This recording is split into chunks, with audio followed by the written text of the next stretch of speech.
মানবতার অতন্ত্র প্রহরী ইসলামী আন্দোলন বাংলাদেশ সখীপুর উপজেলা শাখার আজকের নবাগত সদস্য সম্মেলনের এ পর্যায়ে প্রধান অতিথির বক্তব্য নিয়ে আসবেন ইসলামী ছাত্র আন্দোলন বাংলাদেশের সাবেক কেন্দ্রীয় সভাপতি, ইসলামী আন্দোলন বাংলাদেশের কেন্দ্রীয় তথ্য ও গবেষণা বিষয়ক সম্পাদক, কারা নির্যাতিত মজলুম নেতা মাওলানা শেখ ফজলুল করিম মারুফ। বক্তব্য নিয়ে আসবেন মাওলানা শেখ ফজলুল করিম মারুফ। আসসালামু আলাইকুম রহমতুল্লাহ। ইসলামী আন্দোলন বাংলাদেশ সখীপুর থানা শাখা কর্তৃক আয়োজিত আজকের এই নবাগত সদস্য সম্মেলনের সংগ্রামী সভাপতি, মঞ্চ উপবিষ্ট নেতৃবৃন্দ, সংগ্রামী ভাইয়ের আমার, আজকের প্রোগ্রামের নাম যেটা নবাগত সদস্য সম্মেলন, তার মানে আমি আশা করছি এখানে যারা আছেন তারা ইসলামী আন্দোলন বাংলাদেশের সদস্য হয়েছেন, অথবা কমপক্ষে এটা সবাই ইসলামী আন্দোলন বাংলাদেশ সম্পর্কে জানেন। প্রিয় ভাইয়ের আমার, আজকে এখন যদি জিজ্ঞেস করি কেমন আছেন আপনারা, আমরা সবাই আলহামদুলিল্লাহ বলি। কারণ কি, আল্লাহ তাআলা আমাদের শিখিয়েছেন, ইসলাম আমাদেরকে শিখিয়েছে যে অবস্থায় থাকি আমরা আলহামদুলিল্লাহ বলি। কিন্তু আসলে আমরা ভালো কতটুকু আছি সেটা দেখার বিষয়। আমি কতটুকু ভালো থাকার কথা ছিল আর আমি কতটুকু ভালো আছি সেটা একটা দেখার বিষয়। দেখেন, আজকের বাংলাদেশে ডিমের হালি কত করে কেনেন? গরুর গোস্ত প্রতি মাসে 100 ছিল বাংলাদেশে, সপ্তাহে গরুর গোস্ত খেত, আপনারা খেতেন। এখন গরুর গোস্ত মাসে একবার কিনে খেতে পারেন, এমন মানুষ সংখ্যা কমে যাচ্ছে। যেই ধান, যেই পেঁয়াজ, যে আলু আপনারা চাষ করছেন, পরিশ্রম করতেছেন, করে 1 হাত 2 হাত বদল হয়ে সেটাই আপনার কাছে 3 গুণ 4 গুণ হয়ে যাচ্ছে। এই যে ওরা আছে চাকরি বাকরি করবে, ছেলেরা আছে পড়াশোনা যারা করতেছে, ওরা এখন খুব দুনিয়াটা রঙিন, যেদিকে তাকায় সেদিকে রং দেখা যায়, আনন্দ উৎফুল্ল করতেছে, ফেসবুক করতেছে, গেমিং করতেছে, হ্যাঁ, মানে আনন্দ চলে আছে। কিন্তু পড়াশোনা করে চাকরির বাজারে গেলেই দেখবে সে এতদিন পড়াশোনা করেও 10,000, 12,000, 15,000 টাকা চাকরি জোগাড় করতে পারতেছে। আবার বলে ব্যবসা বাণিজ্য করে খাবে, সেটা করতে গেলে দেখবে জায়গায় জায়গায় এত পরিমাণে ঘুষ দিতে হয় যে ব্যবসা করার মতো আর সুযোগ তার জন্য থাকে না। এখন সে বাবার হোটেলে বসে খাচ্ছে, কিন্তু এরপরে এক সময় একটা দুটো হলে পায়, এত ফরমালিটি দরকার নেই। এরপরে যখন যাবে নিজে চাকরি করে কয় টাকা ইনকাম করে নিজে চলায় কঠিন হয়ে যাবে, বাবা মাকে চালানো তো আরও কঠিন হয়ে যাবে। দেখেন, বলে এগুলো আপনারা আমরা মানে বিরোধী রাজনীতি করি বলে তারা কিন্তু জাতিসংঘের যে রিপোর্ট ডুইং বিজনেস, তারাই বলে পৃথিবীতে যে কটা দেশে ব্যবসা করা যায় যে র্যাঙ্কিং, সেই র্যাঙ্কিংয়ে বাংলাদেশ আফগানিস্তান, পাকিস্তানের চেয়েও পেছনে। অথচ আমরা কী জানি, আফগানিস্তানের নাম শুনলেই বোমাবাজি হয়, হ্যাঁ, আমরা পাকিস্তান স্বাধীন হয়ে আসছি, কিন্তু বাংলাদেশের পাকিস্তানে বা আফগানিস্তানে ভালো ব্যবসা করা যায়। গোটা এশিয়া অঞ্চলের মধ্যে সবচেয়ে কম সরকারি চাকরি হয় দেশের নাম কি? বাংলাদেশ। ভাইয়ের আমার, আমরা আসলে ভালো নাই, যে ভালো থাকার কথা ছিল সেই ভালো আমরা নাই। বলে বাংলাদেশে ধানই কম হয়, বাংলাদেশের সম্পদই কম। আমিও আদা বেলা খাই, আপনিও আদা বেলা খান, আমার চাষা আদা বেলা খায়। আমার যে ভাইটা পুলিশের, আমার ভাই না আর কি, ধরেন যিনি পুলিশের প্রধান হয়ে বেঞ্জিন হয়ে গেছেন, তিনিও আদা বেলা খান, সমস্যা ছিল না, কম সময় কম খাই। কিন্তু আমি আদা বেলা ভাত জোগাড় করার জন্য অন্তপ্রাণ হয়ে যাচ্ছি, কিন্তু আমার যে ভাইটা পুলিশের প্রধান হয়েছেন তিনি 1000 কোটি টাকার মালিক হয়ে গেছেন। এটা কি সোজা কথা? এটা কি চুপচাপ মেনে নেওয়ার বিষয়? দেখেন ভাইরা, আমরা অনেকেই বিভিন্ন দল করি বা রাজনৈতিকভাবে করার ঠিক আছে, কেউ আওয়ামী লীগ করেন, কেউ বিএনপি করেন, কেউ ইসলামী আন্দোলন করবেন, কিন্তু এই যে অন্যায়, এই যে জুলুম, রাতারাতি হাজার হাজার একরের জমি মালিক হওয়া, একদিনে 4টা ফ্ল্যাট কেনা, এই যে দুর্নীতিগুলো হয়, এটা কাদের সম্পদ যায়? আমার আপনার সম্পদই তারাই হবে দুর্নীতি করে, আমার আপনার সম্পদে লুটপাট করে খায়। অর্থাৎ আমরা ভালো আছি, কথাটা সুন্দর না, আমরা আসলে ভালো নাই। যে পরিমাণ কথা ছিল সে ভালো আমরা নেই। এই যে বঙ্গবীর কাদের সিদ্দিকী তারা আছেন, আপনাদের এলাকারই মানুষ, যে চেতনা নিয়ে যুদ্ধ তারা করেছিলেন সেই চেতনা নাই। যে কারণ তারা যুদ্ধ করেছিলেন সেই কারণটা 2-1 জনের পকেটে গেছে, বাকি সবাই আমরা ব্যর্থ হয়েছি, বাকি সবাই আমরা বঞ্চিত হয়েছি। প্রিয় ভাইয়ের আমার, ইসলামী আন্দোলন বাংলাদেশ এই জায়গায় কাজ করতে চায়। আমরা চাই আমার দেশে যদি 50 টাকা থাকে, 50 টাকা আমার দেশেই থাকবে। এই 50 টাকা আমরা 5 ভাই 5 টাকা করে হলে সবাই মিলে সমান তালে খাবো। বাংলাদেশের সম্পদ বিদেশে বাজার হবে না, বাংলাদেশের সম্পদ কেউ একজন লুটপাট করে রাতারাতি 1000 কোটি টাকা মালিক হবে না। এটা ইসলামী আন্দোলন বাংলাদেশ চায়। ইনশাআল্লাহ ইসলামী আন্দোলন বাংলাদেশ ইসলামী নীতির উপরে চলে। আমরা কথা দিচ্ছি এবং সত্য কথা এটাই। আমার সাথে কাজ করে দেখেন, ইসলামী আন্দোলনকে আল্লাহ যদি গ্রহণ ওই জায়গায় না দেখবেন, সর্বক্ষেত্রে আমরা সেই ইনসাফ আমরা ইনশাআল্লাহ বজায় রাখবো। ভাইরা আমার, আমরা সবাই মুসলমান, তাই না? অনেকে নামাজ কম করি, বেশি করি, কিন্তু কাউকে যদি বলা হয় যে দুর্গা পূজা হয় না, দুর্গা পূজা দেখছেন কেউ কেউ? এই দেখছো তোমরা দুর্গা পূজা? দুর্গার হাত কয়টা থাকে কে বলবে একজন? দুর্গার মূর্তি দেখছে কে কে? দেখো নাই কেউ? অনেকগুলো হাত থাকে দুর্গার। কাউকে যদি বলা হয় যে কি আপনি দুর্গার সামনেটা সেজদা করে আসেন এখান থেকে, এবং তাকে সেজদা করলে 1 কোটি টাকা দেওয়া হবে, এর মধ্যে কে যাবেন দুর্গার সামনেটা সেজদা দিতে? কেন? এই যাবা যাবা তুমি না। কেউ একজন দুর্গার সামনে সেজদা যাবে না। কেন? দুর্গার সামনে সেজদা দিলে ঈমান থাকে না। আপনারা একটু খোঁজখবর নিয়ে দেখেন, হিন্দুরাও বলে কিনা দুর্গা সকল ক্ষমতার মালিক। হিন্দুরা বলে দুর্গা বিদ্যা দেবী, দুর্গা কল্যাণ নাশিনী, দুর্গা সকল ক্ষমতার মালিক, এটা হিন্দুরাও বলে? হিন্দুরাও বলে না। তারপরেও আমরা দুর্গার সামনে গিয়ে এটা সেজদা দিতে রাজি হবেন না, আপনারা কেউ হবে না, কোনো মুসলমান দেবে না। কিন্তু আমরা এমন একটা দেশে বসবাস করি যেই দেশে আইন করে বলা হচ্ছে সকল ক্ষমতার মালিককে না, এটা আমরা বলি, কিন্তু আমাদের এই দেশের আইন করে বলা হচ্ছে সকল ক্ষমতার মালিক জনগণ। কোন জনগণ? আমাকে আপনাকে বলতেছে আমাকে সকল ক্ষমতার মালিক, অথচ আমি এর আপনার ভোট দিতে পারি না, অথচ আমার আপনার পকেটের টাকা বাইরে দুর্নীতি করে আমি এর আপনার রাস্তায় যে বরাদ্দ হওয়ার কথা সেই বরাদ্দ পায় না, আমাদের রাস্তায় বাঁশ দিয়ে দেয়। বাঁশ শুধু রাস্তায় দেয় না, সত্যি কথা কপালের উপর দিয়ে বাঁশ দিয়ে দেয়।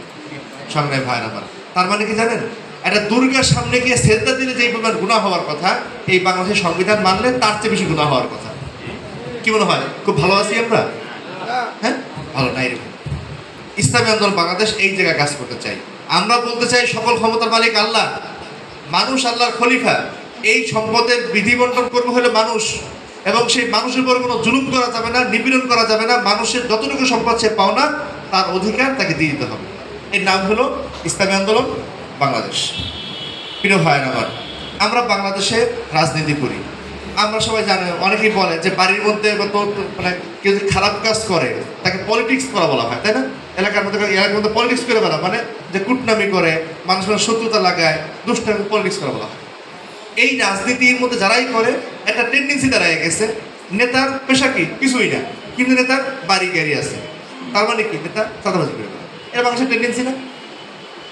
ইসলামী আন্দোলন বাংলাদেশও এই বাংলাদেশে রাজনীতি করে, কিন্তু আল্লাহর শকর আমরা রাজনীতি করতে গিয়া কোথাও আমাদের নেতারা ব্যক্তিগতভাবেও কোনো দুর্নীতির সাথে জড়িত না, তেমনি রাষ্ট্রীয়ভাবেও ইসলামী আন্দোলন বাংলাদেশ তার প্রতিষ্ঠার পর থেকে আজ পর্যন্ত কোনো মানে বৈষয়িক স্বার্থে, ক্ষমতার স্বার্থে আমাদের কোনো দল আমরা বেছে নিই না, আমরা আদর্শভাবে বেছে নিই। আপনারা জানেন সেই শুরু থেকেই আমরা বিএনপি, আওয়ামী লীগের বাইরে শুধুমাত্র ইসলামকে প্রাধান্য দিয়া, শুধুমাত্র ইসলামের স্বার্থকে সামনে রেখেই আমরা রাজনীতি করে গেছি। আমরা ক্ষমতার জন্য কখনো বিএনপিতে, ক্ষমতার জন্য কখনো আওয়ামী লীগে এই জোট মহাজোট আন্দোলন আমরা করি নাই। আমাদের নেতৃবৃন্দের প্রতি আস্থা রেখে বলতে পারি, এই সংগঠন যদি আপনি করেন আপনার পরিশ্রমের উপরে ভিত্তি করে, আপনার এই যে ত্যাগ তিতিকের উপর ভিত্তি করে সংগঠন দাঁড়িয়েছে, সেই সংগঠন কারো পদ পদবী ক্ষমতা পাওয়ার জন্য ব্যবহৃত হবে না ইনশাআল্লাহ। প্রিয় ভাইরা আমার, এই সংগঠন আপনি যতটুকু করবেন সে আপনারই থাকবে। ইসলামী আন্দোলন বাংলাদেশের রাজনৈতিক ইতিহাসে কোনোদিন কোনো অসততা করে নেই, কোনোদিন কোনো জোচ্চুরি করে নেই। আপনাদের পরিশ্রমকে ভিত্তি করে আপনার বড় একটা আয়োজন করছেন, বড় রাজনৈতিক শক্তি গড়ে তুলছেন, সেটাকে কেন্দ্র করে আমাদের কোনো নেতা কোনোদিন কোনো গোপন বৈঠক করে, প্রকাশ্য বৈঠক করে এটাকে জোচ্চুরি করে নেই। সেজন্য এই সংগঠন যদি আপনি করেন, এই সংগঠন আপনি যদি ত্যাগ দেন, তাহলে এই শক্তিটা আপনার এবং জনগণের শক্তি হিসেবেই থেকে যাবে। প্রিয় ভাইয়ের আমার, ইসলামী আন্দোলন বাংলাদেশ সময় বলি, আমাদের বিশ্বাস বলেন, এবং আমরা মনেও করি আমরা এবাদতের রাজনীতি করি। মানে আমার উপর নামাজ পড়া যেমন ইবাদত, তেমনি আমরা মনে করি কারো উপরে জুলুম হইলে সেই জুলুমটাকে বন্ধ করা ইবাদত। আমরা মনে করি রোজা রাখা যেমন করে ইবাদত, তেমনি সম্পদ চুরি হচ্ছে, কেউ চুরি করতেছে, সেই চুরি ঠেকানোটা আমাদের ইবাদত মনে করি। কারণ একটা হলো সম্পদ রক্ষা করতে হবে, এবং যে চুরি করতেছে সে চুরি করে জাহান্নামে যাচ্ছে তাকেও ঠেকাইতে হবে।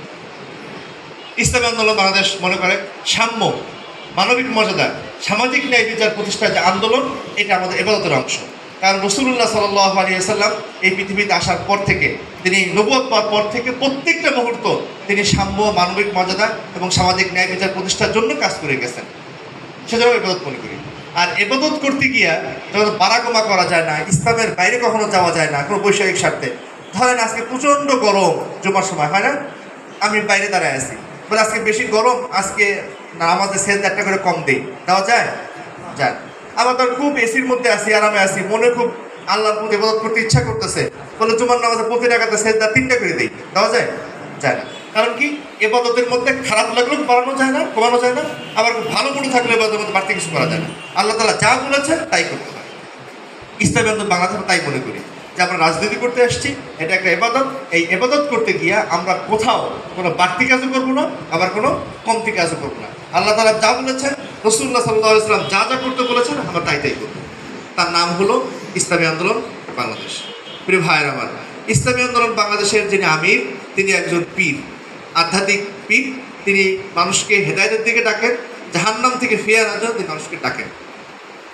বাংলাদেশে ইসলাম আসছে মূলত, আপনারা যা জানেন, পীরদের মাধ্যমে ইসলাম আসছে।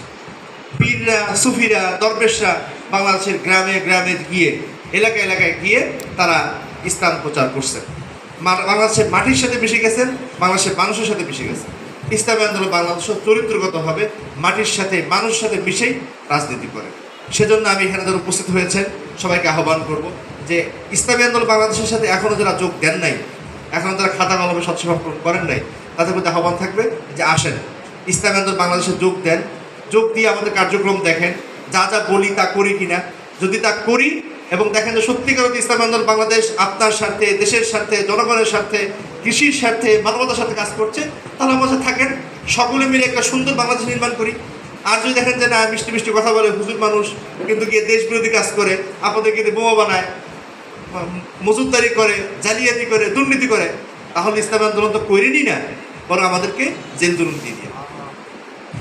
আর এখানে দেখছি অনেকে তরুণ ভাইরা আছো, ছাত্ররা আছো, এই ওইখানে আছো, মোবাইল দেখে এখনো।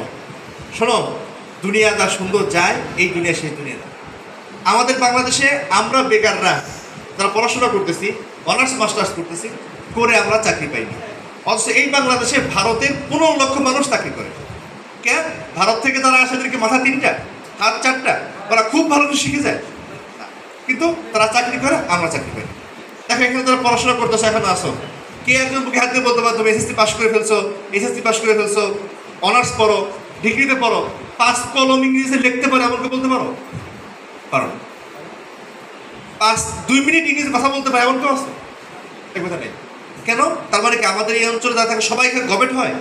ব্যাপারটা এমন না। আমাদের শিক্ষা ব্যবস্থাটা কি এমন করে রাখা হয়েছে যে আমাদের শিক্ষার্থীরা দক্ষ হয়ে উঠবে না, আমাদের শিক্ষার্থীরা অদক্ষ থাকবে, অযোগ্য থাকবে। আর কি হবে? ভারত থেকে এসে আমাদের এখানে চাকরি করবে। আমরা একটা ছোট্ট একটা দেশ, ভারত বড় একটা দেশ, সেই ভারতের দ্বিতীয় সর্বোচ্চ রেমিটেন্স যায় থেকে জানেন? বাংলাদেশ থেকে। কি আশ্চর্য করে! এই তোমাদেরকে, আমি কয়েকজন ছাত্র ছিলাম, এখন নাই আর কি, এই তোমাদেরকে ইচ্ছাকৃতভাবে অদক্ষ, অযোগ্য রেখে দেওয়া হচ্ছে। সেজন্য তোমাদেরকে আমি বলবো, ভাই আমার, খুবই কঠিন দিন আসতেছে। সেই কঠিন দিনগুলো, এই দেখো আমাদের হাতে হাতে স্মার্টফোন দিয়ে দিচ্ছে, 5G দিয়ে দিচ্ছে। আমি আমার আজ পর্যন্ত জীবনে আমি 5Gর প্রয়োজন হয় নাই, মানে 5G না হলে চলতেছি না, আমি পারতেছি, এমন কোনো সিচুয়েশন আমার জীবনে আসে নাই।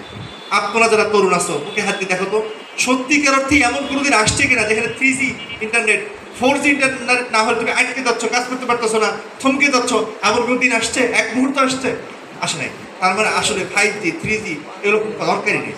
এগুলো দিয়ে আমরা তরুণরা এই ইউটিউব দেখে, এটা দেখে, সেটা দেখে, দেখে দেখে দেখে দেখে দেখে সময় নষ্ট করে, পরে দিন পার হয়ে যায়, চাকরি পায় না, ভারতীয় এসে চাকরি করে বাংলাদেশ টাকা। আমি এর তুমি গরিব হচ্ছি, আর তারা আমাদের চুষিয়ে বড় হয়েছে। সেজন্য ভাইরা সতর্ক হয়ে ইসলামী শাসনতন্ত্র, ছাত্র আন্দোলন, এদের সাথে আসো। এরা তোমরা দেখছো এখন 4th AI যুগ চলছে, 4th ইন্টারন্যাশনাল রেভলিউশন। সেইখানে কিন্তু এখন যা দক্ষতা বলে বিবেচিত হয়, তার দক্ষতা বলে বিবেচিত হবে না, বরং সেইখানে লাগবে হলো স্মার্টনেস লাগবে। দুঃখজনক বাস্তবতা হলো আমরা এখন স্মার্টনেস বলতে বুঝি হলো শাহরুখ খানের স্টাইলে চুল কাটা, হ্যাঁ, আরো কাদের কাদের স্টাইলে জামা কাপড় পরা, এটা স্মার্টনেস। আসলে স্মার্টনেস তা না। স্মার্টনেস হলো যে কোনো পরিস্থিতি তুমি সেটা সামলায় নেওয়া, সেটা দক্ষতার সাথে পরিচয় করতে পারো স্মার্টনেস। সেই স্মার্টনেস তুমি শিখবা। এখানে যদি তুমি থাকো, তোমার মধ্যে টিম ওয়ার্ক আসবে, প্রবলেম সলভিং করা তুমি শিখবা, গ্রুপ লিড করা শিখবা। সেজন্য যারা ছাত্র আসো, তাদেরকে আহ্বান থাকবে, আসো ইসলামী শাসনতন্ত্র, ছাত্র আন্দোলনের সাথে, ইসলামী ছাত্র বাংলাদেশের সাথে। তোমার অজান্তেই তুমি একজন দক্ষ নাগরিক হিসেবে গড়ে উঠবে। প্রিয় ভাইয়ের আমার, আপনারা এখানে যারা পুরাতন সংগঠন করছে, অনেক আগে থেকে সংগঠন করছে, তাদের কাছে আমি কয়েকটা আবেদন রেখে আমার বক্তব্য শেষ করবো। রাসূলুল্লাহ সাল্লাল্লাহু আলাইহি